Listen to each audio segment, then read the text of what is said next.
Ni afueni kwa wakulima wa kuku hasa katika msimu huu wa Disemba, shughuli zao za kibiashara zikiendelea kufua dafu siku baada ya siku.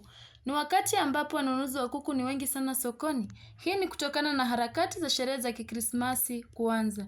Protas ni mmojawapo wa wakulima wa uuzaji wa kuku. Akizungumza nami ameeleza kuwa wakati huu wakulima wa kuku biashara zao zaenda kwa kasi. Wanunuzi nao wakiwapata kuku hawa kwa bei nafuu.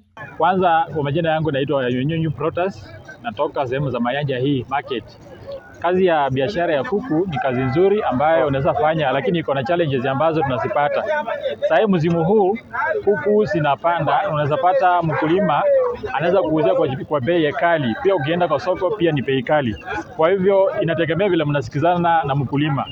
Msimu huu wa Krismasi kuku wafanye nani? Wakulima wako na kuku mingi, wamevuka kuku mingi. Kwa hivyo wanadhani ya kwamba Disemba watauza kwa bei inayofaa. Na wakifika sokoni kuku ziko mingi, wanauza tu kwa bei duni. Kutokana na wingi wa kuku kwenye soko, malipo ya ununuzi huwa chini sana. Na hivyo basi, licha wakati mwingi wakulima kuuza kuku wao kinyume na bei walioitarajia. Amezidi kwa kuwahimiza wakulima wengine kuwaleta kuku wao sokoni kwa wingi, kuongeza idadi ya kuku wanaowafuga, kwani ingawa bei imeshuka bado wanapata faida.